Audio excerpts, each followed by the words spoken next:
MediaTalks, the podcast that helps to better understand the world of media and video advertising. So hello and welcome to a new episode of MediaTalk podcast. I'm Emmanuel Josson, also known as Manu, and I lead Freewheel's advocacy effort in Europe. My guest today is Ross Appleton, UK General Manager at Tubi. Ross, good morning and welcome to the show. Thanks, Manu. Great to be here. Thanks for having me. Thanks for joining. So, Tubi, it is an ad-supported streaming service, or AVOD for those who prefer the acronyms.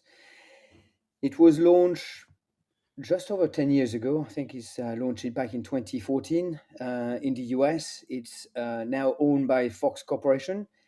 And the last I heard, it was just under 100 million monthly active users. So this is, a pretty phenomenal growth, incredible success. And you're actually now trying to bring this into the UK market and possibly beyond. But I thought it was sort of a great opportunity to uncover the journey thus far and what has been the success here as well. So you entered the UK market, or to be about 8 months ago. Let's go into sort of unpack all this and see how have the last few months been, and what have they sort of look like, and what has been the kind of the stride thus far. Great. Yeah, sure. Yeah, you're right. I mean, Tubi's had a phenomenal growth path over the last 10 years, predominantly in North America. But, we're present in the US, obviously, as you referenced, but also big business in Canada, Latin America, Australia, and New Zealand. And UK is the newest and freshest launch for Tubi in new market. And we launched in July of last year. And so far, we're delighted with how the first 8 or so months have gone. We've seen really impressive growth from what's a standing start in a competitive market, as you know. Yes. And encouragingly, a lot of the kind of viewing trends and audience trends that we see do mirror what we see in other markets. So we're proving to ourselves that there is an audience for Tubi in this market, and a lot of the kind of playbooks that we have in other markets are relevant and work here, which is great. Yeah. And I guess, from our perspective, what Tubi's all about in this market, as well as the others, is having a vast content library and having something for everyone. Yeah. And we have content that kind of serves underserved audiences and communities. And that content's really cutting through in the UK, which is really great to see. Yes, in fact, so that was kind of what I was asking. So part of the success, in fact, that you sort of finding is really from the content library that you have, and you're kind of known for having, I believe, probably the world's largest content library. Will you be expanding upon your catalog in the UK, or what kind of content are you looking for? Yeah, for sure. I mean, the short answer is yes. We will continue to expand the size of our content library in the UK. We already, according to Ampere analysis, we already have the largest free streaming content library in the UK. Right. We definitely have it in the US as well. But even in this market, in the kind of short period of time that we've been here, we're already the largest. We've moved from around 20,000 films and TV series at launch to over 30,000 now. And we're in the process of extending some of our deals with some of the major studios. Nothing to announce today, but watch this space. And also having some exciting conversations about some potentially kind of more locally focused content partnerships. Yes. And yeah, for us, having that content library is one of our USPs, and it allows us to kind of super serve different fandoms and communities with content that they love. And kind of pairing that together with a kind of best-in-class tech platform that surfaces this content to the right people at the right times is like the secret sauce for Tubi, really. So yes, the short answer is absolutely. We have already expanded since launch, and will continue to do so. You mentioned local. Interesting, because I was having recently a discussion about the sort of global versus local, and the importance of, in fact, of local content, particularly in Europe. Um, so, are there plans to maybe produce original content in the UK, for instance, to enhance the sort of local appeal? Yeah, we don't have any immediate plans to kind of commission and produce Tubi originals solely focused on the UK market. We Tubi does a lot of original programming actually on a kind of on a global basis. The team, which is based in the States, does take international markets into consideration when going through its green light process. So, we already do benefit from Tubi originals on the service in the UK. We'll continue to do so, and now we're established in market, we can provide a voice into that team as to what would work in this market. But at this current stage, our originals, we have a view that they can work for the US market and the UK market and our other markets. It's not a kind of case of specifically commissioning for the UK. Hmm. However, the kind of on the broader kind of content library, we definitely hone and evolve that for a UK audience. So we don't just kind of cookie cutter approach the overall content library, take the US library and move it into the UK. We continually listen to the data, listen to our audiences, see what's working, what isn't, and we kind of double down in areas that are working. So we already have a differentiated content proposition in the UK versus other markets. You'll continue to see that evolve. So, for example, in the UK, we've got pretty sizable Bollywood and Nollywood content catalogs. Um, and that's obviously specific to this market, does well in this market. In the US, we've got a really big black cinema offering. So depending on the markets and what works in different markets, we kind of change our offering and adapt and evolve it. I think it's really, yes. So it's really trying to address all the different audiences that can access the platform. Yeah, absolutely. And what the other Tubi's approach to I talked about kind of one of Tubi's USPs being its content catalog and the size of it, but the other Mm. is the kind of content strategy that sits within that. And what we try to do at Tubi is provide content for audiences that feel perhaps underserved by the mainstream streamers, um, and in genres that are perhaps a bit underserved by those mainstream streamers. So whilst you can still find the kind of big mainstream blockbuster movies and things with Tubi, what we have that we think is unique in market is a real depth of catalog in kind of fandoms and niches and areas that you can't find on other streamers. I just kind of gave you two examples there with Nollywood and Bollywood, but also horror, for example. We see a lot of viewing to the horror genre and horror movies with us, and I think and true crime as well. Although true crime you can find on many services, but the horror, Bollywood, Nollywood, those kind of those genres really, and those content catalogs you'll have a lot of on the Tubi service that you don't have in other streaming services. So that is one of our USPs, to try and build those fandoms and those kind of different niches across different genres and different demographics. You add them all together and you have a pretty sizable audience in the end. And not only sizable, but actually they're audiences that are quite hard to reach via other traditional means. So from an advertiser's perspective, we see ourselves as being a real valuable part of their mix, and something worth having on their plans. Yeah, particularly those horror movie, I guess they are sort of also watched by a lot of the sort of the younger generation, or Gen Z, so to speak. Um, Yeah. and it's interesting because we've done a research recently with GWI, but one of the highlight in some ways of the research is ultimately the we saw a lot of a high percentage of young people saying that they love to watch and rewatch old older sort of piece of content, or sort of an old version of series and movies. So there's certainly an appeal for even for the Gen Z, and there was kind of the same percentage with Gen Z and the 30, 35, and 40, 45 and plus in watching sort of older content. Yeah, it's great that you mentioned that, and that you've mentioned that study. We see the same thing, and in Tubi we have a term for it called nostalgia, and obviously play on the words for nostalgia. But you're right. There's older content does a lot of different jobs. For someone like myself, I will kind of nostalgically watch something that was around in the 90s or the early 2000s, and it'll make me feel a certain way. I might have seen it 5 times before, but it's just, Yes, I'm really comfortable watching that. It makes me happy and it makes me feel a bit nostalgic. For totally. the younger generations, they'll be experiencing that content for the first time. And the fact that it's still relevant now is, there's a wealth of really premium content out there that's Absolutely. been produced and developed over decades.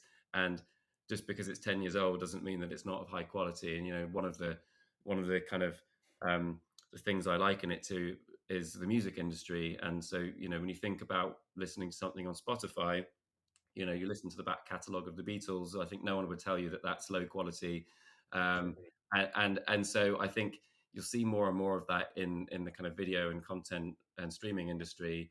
You see the likes of Netflix. I think Friends is consistently one of their most watched shows, That's and right. that's although it's scary to think that's 30 years old now. Oh um, gosh. and when I watch Friends, I'm rewatching it. But when my son watches Friends, he's watching it for the first time, and he loves it. Yeah. So yeah, we see a real value in nostalgia content on the Tubi platform, and there's plenty of it there for people to get their teeth into. Absolutely. So the market is very, very crowded. There's a raft of streamers out there: SVOD, HVOD, AVOD, Fast, BVOD, and so on. I mean, I mentioned all the acronyms, but and they keep on growing. I can't remember the exact number, but I think there's over 1,500 fast channel, I think, now available on our TV set. And it's really sort of transforming the way sort of people access and watch premium content. But so how do you compete and stay relevant in some ways? Yeah, well, you're right that it's a really busy industry and fast changing. I've got a couple things within that, a couple points I'd like to make. Firstly, I think a lot of the terms you mentioned, they're obviously all industry terms, right, and acronyms, and they're things that we talk about. But from a viewer's perspective, they don't know what the difference Yeah, between SVOD, BVOD, and HVOD is. And ultimately, what we're in the business of doing is, in my opinion. Um, is providing viewers with content that makes them feel a certain way or addresses a certain need state. So, you might want to engross yourself in a drama uh, on a kind of Friday evening, or you might want to scare yourself with a horror movie, or you might want to sit back and unwind with a like comedy. You might want to, as we just discussed, feel nostalgic by rewatching your favorite show from for the 10th time. I guess Tubi's job is to meet those various need states, and the way that we would do it, the way that we do it in the kind of industry terminology would be termed AVOD. Um, yes, in this market in the UK, we focus on AVOD. We have some fast channels in the US service and the Canadian service, but in the UK currently we just focus on AVOD. And one of the reasons for that is that across all our markets, we see 95% of our viewing to AVOD rather than fast. And right, um, our viewers anyway with Tubi prefer to watch content in a on-demand fashion on their own terms, and that just lends itself really really nicely to our proposition. So we like from a kind of pure viewer perspective, we want to serve content to them the way that they want to consume it, and the way that they kind of tell us they want to consume it through their behaviors is on demand. And so that's what we provide to them. For us at Tubi as well, we passionately believe in free, and people not having to pay for the privilege of watching that content. So those are the two kind of core pillars for us in the UK market at Tubi: on demand content, premium content available for free. free. But really, I think just from an industry perspective, I think we sometimes overcomplicate it with all the different acronyms. There's a space for linear delivered programming, Yeah, and whether that's called fast or linear, it's kind of the same thing in my book. It's kind of scheduled programming, um, and that lends itself to really well to certain genres like sport and news, for example. But for Tubi's proposition, at least in the UK market, we really focus on VOD. It's what our viewers kind of show us and tell us that they love. And also, it's from an advertiser's perspective, it's highly valuable as well, because you're kind of there's a selection process in there, and there's a level of engagement that you get when someone's choosing to watch something on their own terms from start to finish. Yeah, absolutely. You mentioned that it's Tubi is free. It's ad supported, so that's the business model ultimately. Yeah. And when you put ads, you obviously have the ad experience, which is sort of critical in this world. So and and again in this very crowded market, we've got so many sort of free, semi-free, or sort of a cheap version, HVOD type of things. And so, how do you ensure that the balance between providing an enjoyable viewing experience and sort of maximizing sort of revenue, and obviously helping the advertisers to reach their sort of audiences? Yeah, obviously it's unsurprisingly a core focus for us. Is it's advertising is our revenue model, but viewer engagement is our number one priority, and actually this lends itself to the advertising model as well. We believe so. We have some of the lowest ad loads in the industry, and obviously this is good for viewers, but it's also good for advertisers, because you've got more kind of attention from the viewer when you do hit those ads. And we are kind of relentlessly focused on viewer engagement at Tubi, and it's something that struck me when I joined Tubi a few months ago, just to see the level of sophistication that goes into that. If we were to make any changes to the product or changes to the ad experience, they'll only do so if there's not a negative impact on viewer engagement. And so and they'll test and test and test it before they make that change. So we really live and breathe by that mantra, and that's, I believe, part of the reason Tubi has been so successful so far, is that obsession with viewer engagement. So from an ad perspective, that means, like I said, lower ad loads, therefore more impactful ads than when people do watch them. We have optimal ad placement within the content, so our kind of tech platform allows us to insert ads in places within the content that feel natural and don't feel jarring for the viewers. We obviously provide a kind of first-in-class premium viewing experience, predominantly on the big screen. It's kind of, getting towards 80% of all viewing for us is on the big screen, which again we know is highly effective for advertisers. And then lastly, in the US, we have some really talented teams who are continually innovating with new ad formats, and we can benefit from those in the UK. We're built on the same tech platform as we use in other markets. So whether it's something like a marquee takeover, which they did a really beautiful execution of in the US just before Christmas, around the Moana 2 release with Disney, and it was it was kind of a home screen takeover, I guess, but because it was so media rich and beautifully done and moving, it looked fantastic from a viewer perspective as well as from an advertiser perspective. It felt really well integrated. It didn't feel jarring or just slapping a logo on our product. So there are a lot of kind of things like that our team in the US work on, which are amazing to see, and we look forward to kind of bringing out in the UK as well in time. That's good. Yeah, it's good to hear. It's going to bring that real sort of ultra premium experience to the viewers. Want to talk about the sort of your growth plans, and you've been you're 8 months in. It's still early days, but so what are sort of Tubi's expansion plan in the UK and possibly beyond, and your sort of expectation for the next 2 to 3 years? Sure. Well, I think it's if you ask anyone in this industry to predict 3 years in advance, they're probably going to be wrong. But I'll try my best. Actually, these days. Yeah.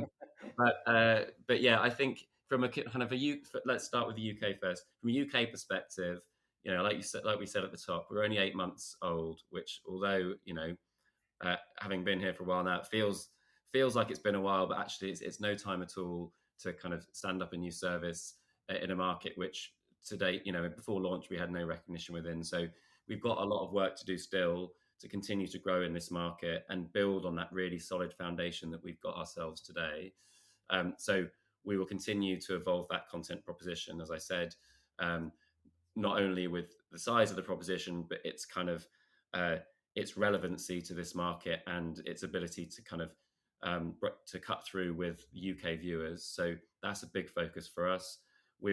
There's a few kind of distribution opportunities on the table. So we're available in across all the major CTV platforms, but there are still a couple more kind of UK specific platforms that we're looking to get onto. And recently, for example, we launched on TiVo and on NetGem, and we'll continue to try and make sure that Tubi is available everywhere that viewers may want to find it via whatever route they prefer to consume their content. So we'll do that.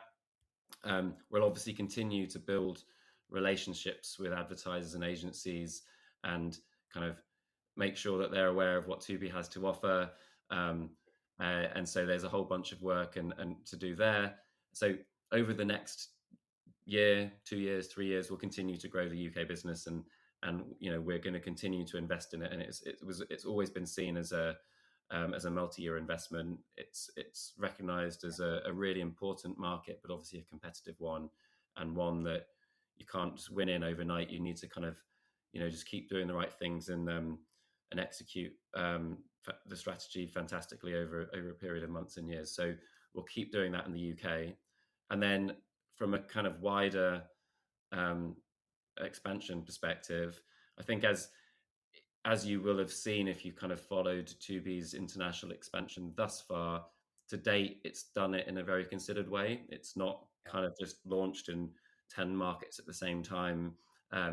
It's gone market by market, and I expect that to continue. And I think the benefit of doing something like that is it allows the organization to be really focused on a particular market at a particular time, and to really kind of do it properly. And obviously, hopefully, when we've kind of got to a certain stage of maturity with the UK, there'll be other opportunities for us to explore, and we'll always be looking at other opportunities. But what I would say is I don't expect us to rush into doing things that we don't think we have a right to win in. If we do things in a considered way.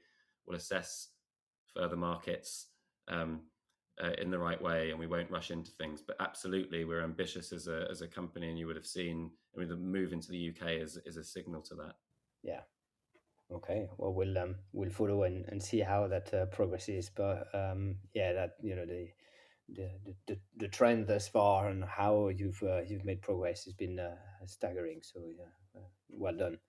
Thank you. Ross, we are almost at the end of our conversation, but before we wrap up, I have this thing at the end of my podcasts where I tend to ask my guests for to share something that they really deeply care about, or sort of their biggest wish for the year. So whichever you want. Okay. Well, so I guess away from work, my biggest wish for the year looks like it might actually happen, which is Liverpool winning the Premier League title. And I didn't think this would happen. If you'd asked me this back when Tubi launched, this is not what I would have predicted. But yeah, it's. I'm a passionate Liverpool fan. I was born up in the region, even though I don't sound like it because I left when I was very young. But yeah, it would be amazing for us to get the job done, get over the line. So yeah, that's my biggest wish for the remainder of this football season. And then kind of from a work perspective, obviously, Tubi to continue its impressive growth in the UK, and for more and more people, and anyone listening to this podcast, please join us in giving Tubi a try and starting your journey down the content rabbit hole. Whatever you want to watch, we've got something for you. Start using the service. It's got amazing kind of machine learning capabilities. It will get to know you, and it will serve you up content that you'll love. So I want more and more people to kind of enjoy what Tubi has to offer. And obviously that's part of our mission, is to try and bring that enjoyment to as many people in the UK as possible. Brilliant. Thank you, Ross. Really enjoy our conversation. Again, amazing achievement thus far. So and a lot more to come. So we make sure we follow Tubi's expansion in the UK and beyond. And of course, thank you to all our listeners for tuning in. Don't forget to subscribe if you want to get the latest podcast firsthand. And if you like what we do, please rate us and help us to that help. In fact, if you rate, it helps us to sort of generate buzz and grow. So thank you in advance. Thank you, Ross. Thank you all. And until next time, goodbye. Thank you.